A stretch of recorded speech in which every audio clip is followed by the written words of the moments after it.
अस्सलाम वालेकुम स्टूडेंट्स। आज हमने स्टडी करनी है लिपिड की सेकंड टाइप।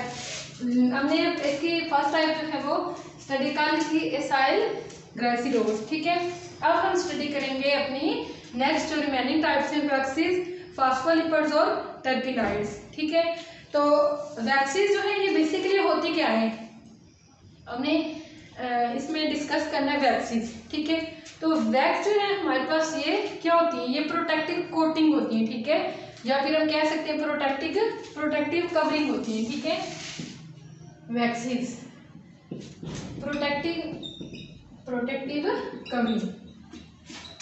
कवरिंग या फिर कोटिंग एक ही चीज होती है। ठीक है, ये मेन चीज होगी हमारे पास कि वैक्सीज होती क्या है हमारे पास। अब ये कोटिंग होती किस पे, या तो फ्रूट्स पे या फिर लीव्स पे। ठीक है, फ्रूट और लीव्स पे ये कोटिंग होती है वैक्सीन की। ठीक है, ये वेजिटेबल्स में भी होती है। ठीक है, लेकिन बनिस्बत फ्रूट के ये कम होती है। ठीक है, फ्रूट पे ज़्यादा इनकी कोटिंग होती है वैक्सीन की। अब जो फ्रूट के बाहर वाली लेयर होती है, आपने देखा है कि फ्रूट के बाहर क्या होती है, लेयर सी होती है, जिसे हम क्या कहते हैं, हम अपनी जबानों से क्या बोलते हैं, उसकी छिलका वगैरह। ठीक है, जबकि हम क्या कह रहे हैं कि ये क्या होती है, इसकी प्रोटेक्टिव कोटिंग होती है या फिर कवरिंग होती है। अब आपने देखा होगा कि वो जो फ्रूट के ऊपर वाली कवरिंग होती है वो शाइन कर रही होती है। ठीक है, जब उस पर मतलब धूप वगैरह पड़ती है, ठीक है, तो क्या होता है, वो फ्रूट या फिर जो लीव्स होते हैं वो शाइन कर रहे होते हैं। ठीक है, वो जो शाइन होती है हमारे पर, वो बेसिकली क्या होती है, वो हमारे पास ये वैक्स होती है। ठीक है, वो क्या होती है, किसकी कवरिंग होती है, वैक्सीज की। अब क्या होता है कि ये तो हमने बात की कि इसके ऊपर फ्रूट की कवरिंग होती है। ठीक है, और ये स्क्रीड कौन करता है, ये हमारे पास कुछ वैक्स जो है हमारे पास वो इंसेक्ट्स भी जो है वो स्क्रीड करते हैं। ठीक है,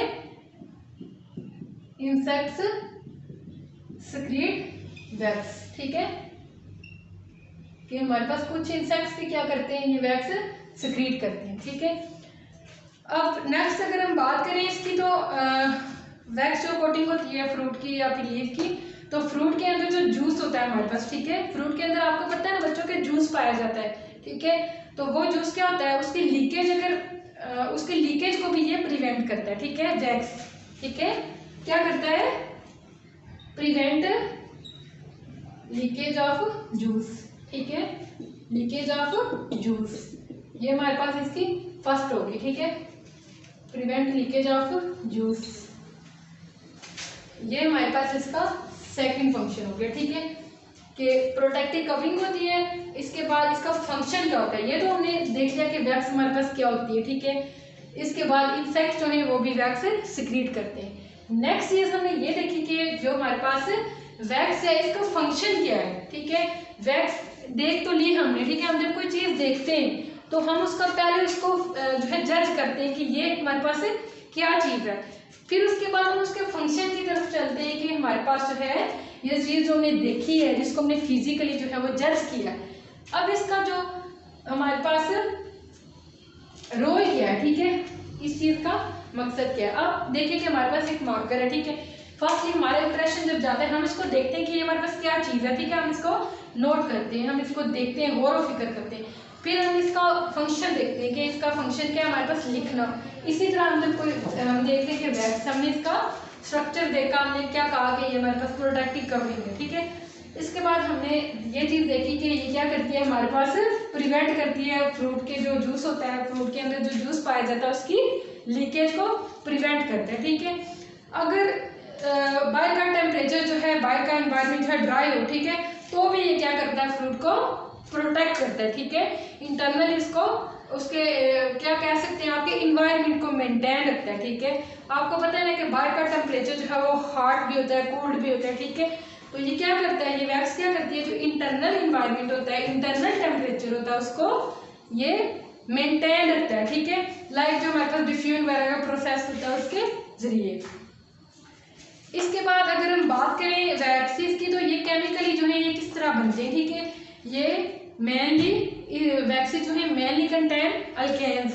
ठीक है, इनमें क्या होता है, हमने बात की थी ना आगे के, क्या होता है इनमें सैचुरेटेड और अनसैचुरेटेड की यहाँ पे बात आ गई है। ठीक है, अल्केन क्या होते हैं, हमारे पास सैचुरेटेड होते हैं, उनमें सिंगल बॉन्ड होता है।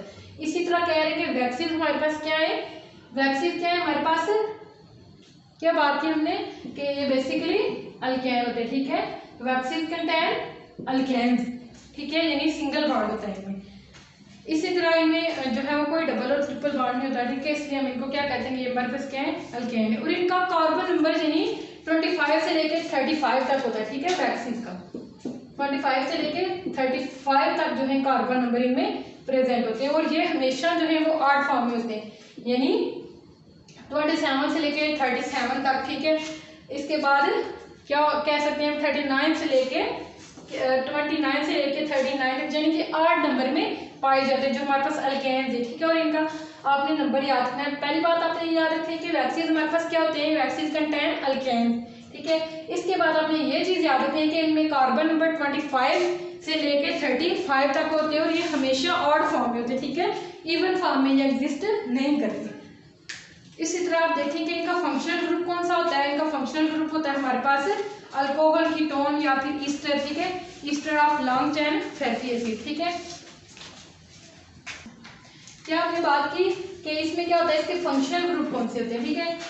फंक्शनल ग्रुप इसके कौन से होते हैं हमारे पास, कौन कौन से होते हैं, अल्कोहल, कीटोन और अल्कोहल, कीटोन या फिर ईस्टर वगैरह, ठीक है। हमने आगे ये बात देखी थी ना कि हमारे पास अल्कोहल जो है वो एसिटिक एसिड से मिलता है, तो हमारे पास ईस्टर जो है बनता है। तो इसमें इनके फंक्शनल ग्रुप अल्केन जो है, हमने बात की अल्केन की, तो इसमें इसके फंक्शनल ग्रुप कौन से हैं, अल्कोहल, कीटोन या फिर ester of long chain fatty acid, ठीक है, या फिर ईस्टर की चैन होगी लंबी जिसमें क्या प्रेजेंट होंगे, फैटी एसिड होंगे हमारे पास। इसी तरह वैक्सीन प्लांट में क्या करती हैं, प्लांट को प्रोटेक्ट करती हैं वाटर से, ठीक है, यानी वाटर लॉस से।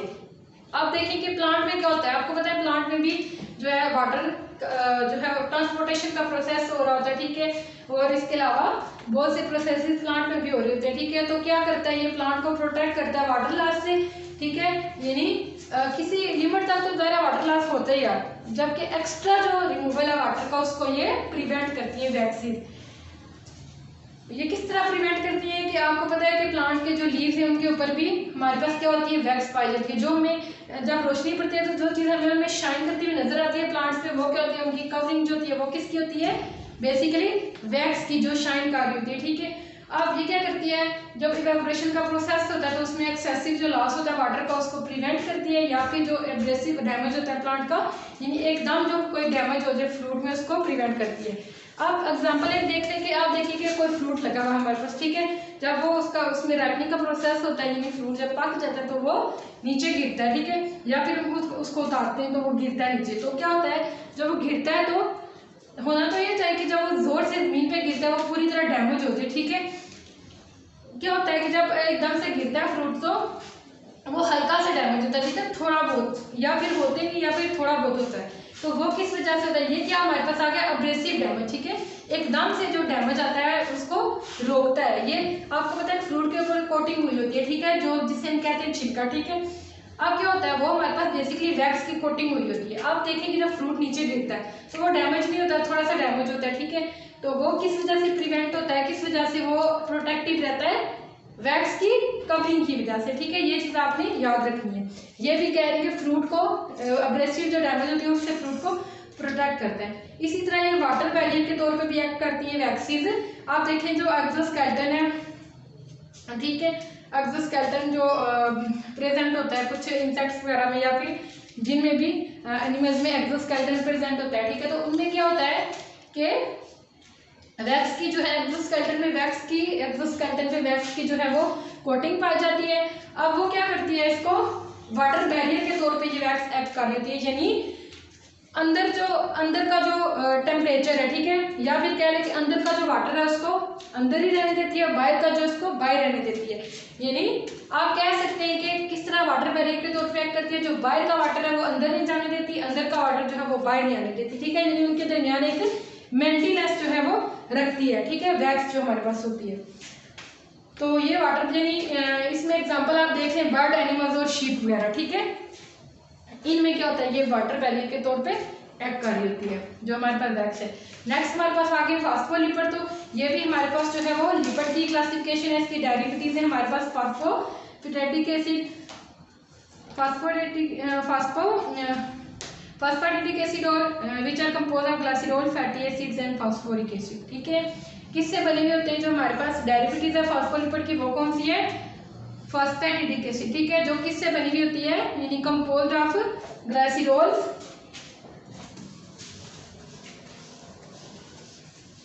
हम कौन सी चीज डिस्कस कर रहे हैं अब, फास्फोलिपिड, जो कि किसकी डेरिवेटिव्स है,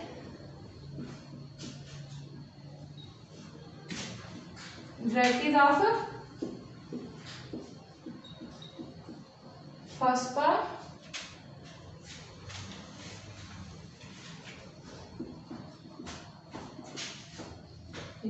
ठीक है, ये चीज आपने याद रखनी। ठीक है, फॉस्फोरिक एसिड। तो अब ये कंपोज किससे हुआ होता है, ग्लाइसरॉल से, फैटी एसिड से। ठीक है, जो हमारे पास ये एसिड है, ठीक है, ये किससे हुआ होता है, ड्राइव कंपोज फैटी एसिड से, ग्लाइसरॉल से और फास्फोरिक एसिड से। ठीक है, किससे, फास्फोरिक एसिड से। ये चीजें आपने याद रखनी है। अब इसमें नाइट्रोजनस बेसिस भी हमारे पास आ जाती है, जैसे कोलिन, इथेनोलिन, सीरीन वगैरह। ठीक है, और इंपॉर्टेंट कंपोनेंट्स जो है हमारे पास कौन सा है, फास्फोलिपिड। ये आपका इंपॉर्टेंट एमसीक्यूज भी है। ठीक है, कि इंपॉर्टेंट कंपोनेंट कौन सा है, फास्फोलिपिड हमारे पास। ठीक है, या फिर फास्फोलिपिड के इंपॉर्टेंट कंपोनेंट कौन से हैं, कौन से कंपोनेंट है, ये आपने याद रखना है। ठीक है, ये क्वेश्चन भी आ सकता है और एमसीक्यूज भी के फास्फोलिपिड के इंपॉर्टेंट कंपोनेंट कौन से हैं, नाइट्रोजनस बेसिस, यानी आप देखिए कौन से, कोलिन, इथेनोलिन और सीरीन। इसी तरह अब बात करें तो ये बहुत से यानी वाइड स्प्रेड किस में होता है, बैक्टीरिया में, एनिमल में या फिर प्लांट सेल में। ठीक है, और किसके साथ एसोसिएट हुआ होता है, मेम्ब्रेन के साथ। इसी तरह phosphodicholine is one of the common phospholipid, ये भी आपका इंपॉर्टेंट एमसीक्यूज है। ये कॉमन जो है फास्फोलिपिड कौन सा है, ये आपने नाम याद रखना है, फॉस्फेटिडाइलकोलिन। ठीक है, फॉस्फेटिडाइलकोलिन इंपॉर्टेंट कंपोनेंट होता है किसका, फास्फोलिपिड का। अब जो आपने देखे कि आपने बात की कि ये सेलुलर मेम्ब्रेन के साथ ये क्या होते हैं, एसोसिएट हुए होते हैं। आपने देखे हुए जो आपने प्रीवियस जो है क्लास में पढ़ा होगा 10th में, कि हमारे पास जो मेम्ब्रेन होती है, ठीक है, सेलुलर मेम्ब्रेन या फिर प्लाज्मा, तो उनमें हमने ये चीज देखी थी कि क्या होता है उनमें, आपने उनमें वर्ड पढ़ा होगा कि उनमें क्या पाए जाते हैं, ग्लाइकोलिपिड, फास्फोलिपिड और लिपिड वगैरह। ठीक है, तो उनमें आपने ये चीज भी देखी थी कि उनमें क्या होता है, कौन से स्ट्रक्चर होते हैं, यूनिट मेम्ब्रेन मॉडल में और फ्लड जो मोज़ेक मॉडल है उनमें आपने देखा था कि किस तरह जो है इनकी किस तरह ये पाए जाते हैं। ठीक है, लिपिड और ग्लाइकोलिपिड और जो है हमारे पास कौन से, ग्लाइकोलिपिड, फास्फोलिपिड और हमारे पास लिपिड वगैरह। ठीक है, ये मिलके क्या बनाते हैं हमारे पास सेलुलर मेम्ब्रेन या फिर जो हमारे पास प्लाज्मा मेम्ब्रेन, जो इसके मेन कंपोनेंट्स हैं ये।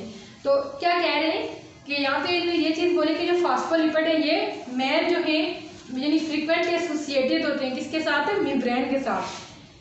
अब ये तो हमारे पास हो गया फास्फोलिपिड के रिलेटेड। ठीक है, आपने ये चीजें याद रखनी है।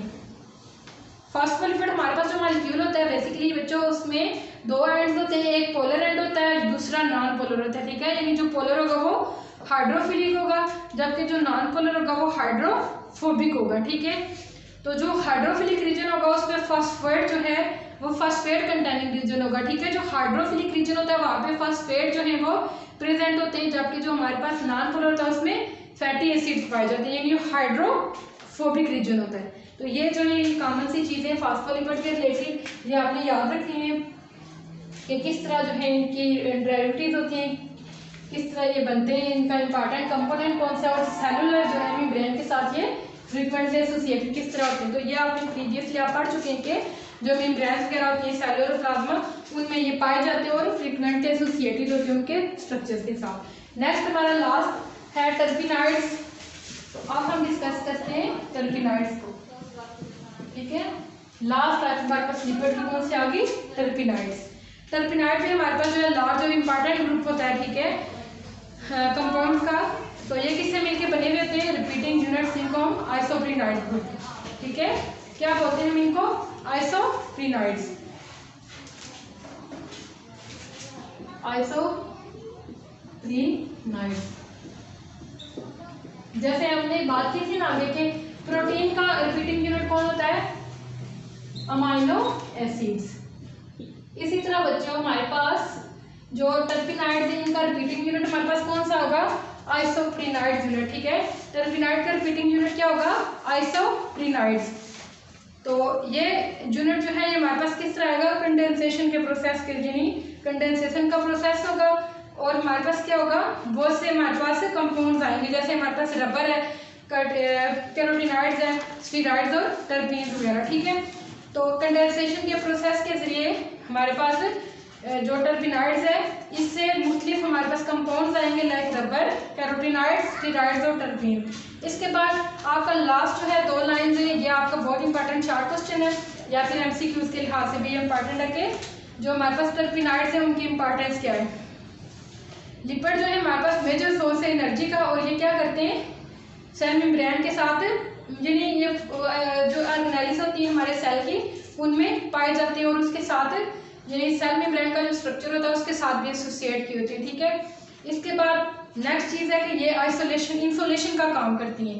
इंसुलेशन का काम किस तरह करती हैं? कि मेंटेन रखती हैं इंटरनल टेम्परेचर को और आउटर को। ठीक है, अगर टेम्परेचर बाहर कूल्ड हो या फिर हॉट हो तो उसको देखते हुए इंटरनल जो बॉडी टेम्परेचर है उसको मेंटेन रखती है। इसके बाद ये मैकेनिकल प्रोटेक्शन प्रोवाइड करती है और प्रोटेक्शन करती है वाटर की, जबकि वाटर लॉस से, ठीक है, यानी इवेपोरेशन के प्रोसेस के लिए जो एक्स्ट्रा वाटर का रिमूवल होता है उसको भी मेंटेन करती है, और अब्रेसिव डैमेज यानी अचानक जो डैमेज होता है कोई भी उसको उससे प्रोटेक्ट करती है। ठीक है, तो ये ऑल अबाउट हमारा लिपिड के क्लासेस के रिलेटेड। तो आई होप आप लोगों को इसकी समझ आ गई होगी। अगर कोई कंफ्यूजन हो तो आप लोग मुझसे पूछ सकते हैं कभी इनको। थैंक्स, अल्लाह हाफिज़।